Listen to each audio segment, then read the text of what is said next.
Buenas, buenas. Bienvenido el público a un nuevo episodio de su espacio, temas y problemas literarios.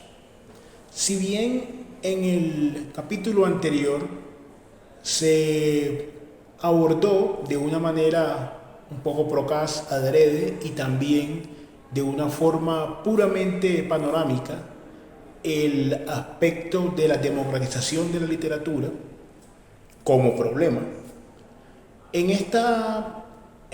ocasión vamos a tomar, por el contrario, un escenario que podría hallarse de alguna forma en las antípodas de esto. Esto tiene que ver con una especie de autopercepción de algunos autores,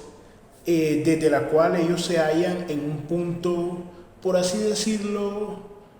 cuasi olímpico, un punto etéreo, un punto mucho más elevado que el resto de los mortales.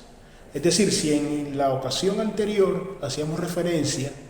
digamos, al inconveniente que puede subyacer tras una aparente libertad creativa que no presupone ningún tipo de elemento cognitivo o artístico, académico, más allá de el deseo de expresar un sentimiento, expresar una opinión. En este punto tenemos por reversa, por oposición, una postura muy extendida y no tiene que ver con el tema de redes sociales o con el tema, digamos, de la vacuidad en general, que se da en muchos aspectos de la sociedad, sino tiene que ver con un fenómeno que siempre se ha generado. Pronto los que tenemos ya cierta edad, antes pues del boom digital y de todas estas pequeñas, grandes guerras que se dan, guerras entre comillas afortunadamente, en redes sociales, en diferentes espacios, se han ido formando a lo largo del tiempo con mucha antelación. Uno lo veía en las bibliotecas, lo veía en lugares de tertulia, lo veía en ciertos sitios específicos, cuando la presencialidad estaba más en boga, donde se podía percatarse, uno podía percatarse y se podía percibir en el discurso de estas personas cierto elitismo, por así decirlo, y la convicción genuina de que cualquier texto que produjesen o cualquier impresión que les generara un texto de un gran poeta, en este caso,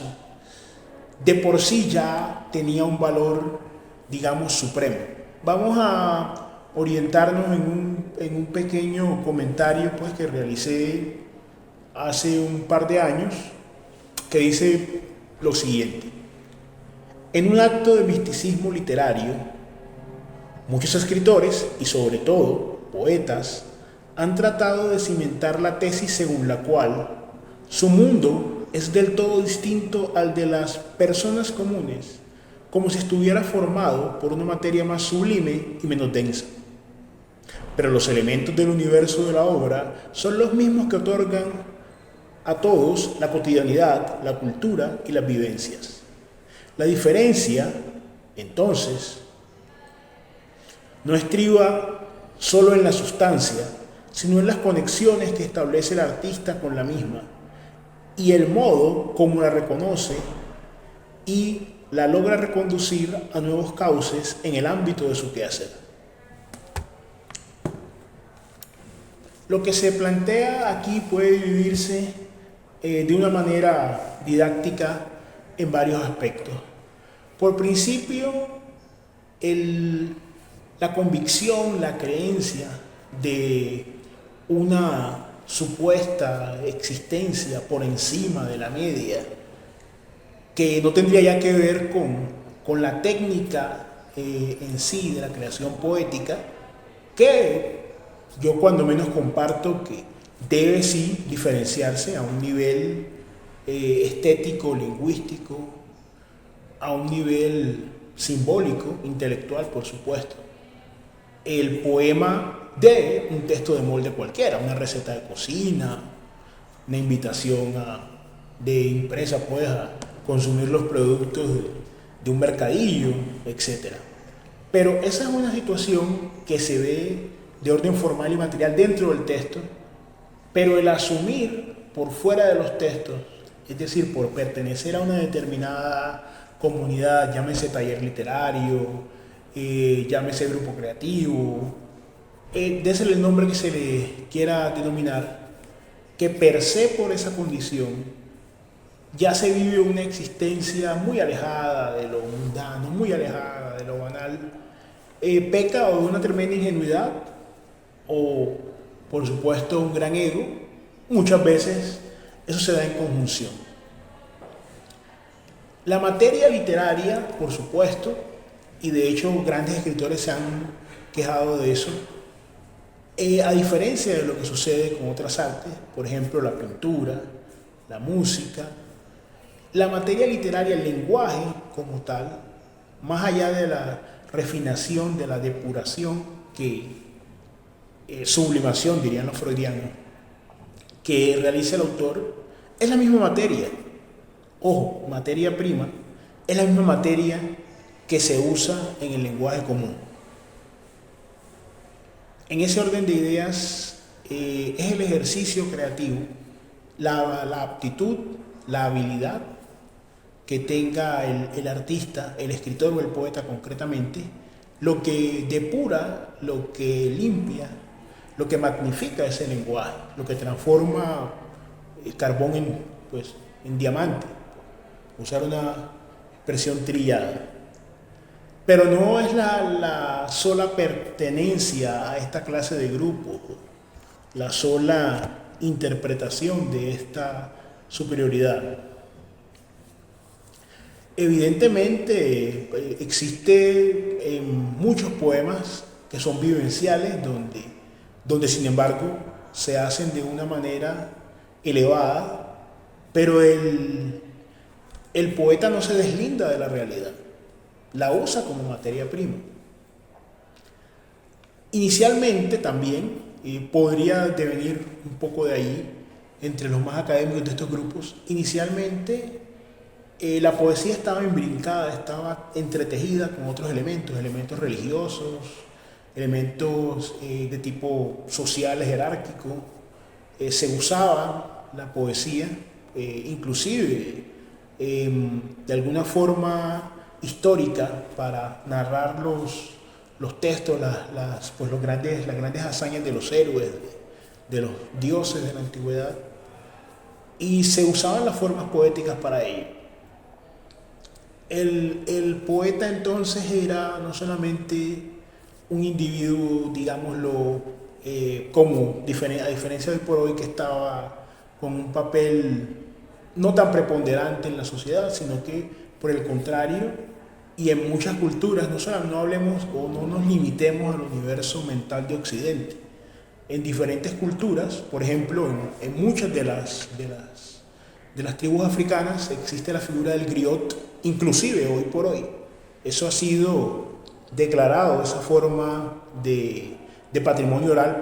por la UNESCO y pues otras, digamos, entidades. Se ha declarado pues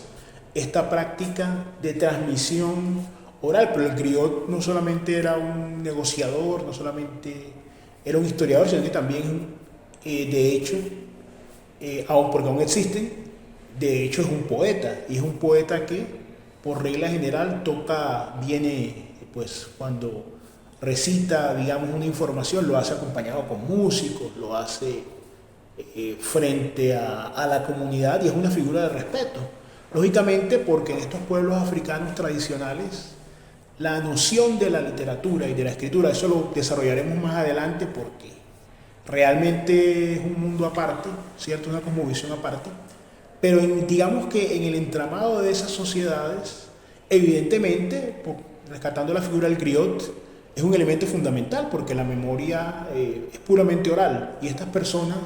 pasan muchísimos años entrenando su memoria para poder recitar los acontecimientos que han venido sucediendo. Eso no ocurre en Occidente y sus derivados, porque hay una escritura que está por escrito, porque Anteriormente ya estaban en los libros de Moll, el códex impreso. Hoy en día ya circulan pues a nivel de las redes sociales y a nivel digital en general. Entonces ese papel, esa labor, digamos que antaño, ese deber inclusive, que tenía el poeta de trabajar con determinado material divino, material histórico, es completamente distinto en esta sociedad. Entonces, también podría considerarse que debe, sin duda, existir. Yo no estoy diciendo con esto que esos grupos sean negativos per se. Deben existir como unos elementos cualificadores de los propios textos que se producen y digámoslo, hacer una reinterpretación de textos antiguos. Lo que sucede es que muchas veces esta situación no se da, derivan en sociedades de mutuo aplauso, de mutuo elogio y de aplauso recíproco. Ese tema también lo tocaremos más adelante. Entonces es importante para las personas que ya están, digamos, ejerciendo una labor poética y para los que están ingresando, tener en cuenta cuál es la realidad contemporánea de los presupuestos y de los materiales de los cuales está formado el ejercicio poético. Sin duda, entonces tenemos varias conclusiones breves. Evidentemente tiene que haber un refinamiento de ese lenguaje, o por lo menos desde mi visión, un refinamiento de ese lenguaje para que alcance un cauce poético. Segundo, la posición del poeta, a diferencia de lo que sucedía en antaño en Occidente o de lo que aún sucede en ciertas sociedades más tradicionales, ya no es una posición privilegiada en su propio ejercicio ni socialmente que le permita a él establecer una distancia, digámoslo así, tan marcada con el resto de las personas. Entonces, en ese orden de ideas, tener esos elementos en cuenta para poder accionar mejor e inclusive para poder producir unos textos que, si bien deben tener, por supuesto, elementos que les diferencien de lo común, de lo corriente, digamos, de lo que no tiene ninguna intención literaria, pero que de todas formas no deben olvidar que el despreciar esos elementos solo porque no han provenido de lo que dijo determinado autor o de lo que escribía determinada persona o determinada escuela literaria, no les quita pues valor a enriquecer los propios textos con ese proceso. Entonces, como siempre, pues agradecerles por observar este video y continuaremos más adelante con otros temas y problemas literarios.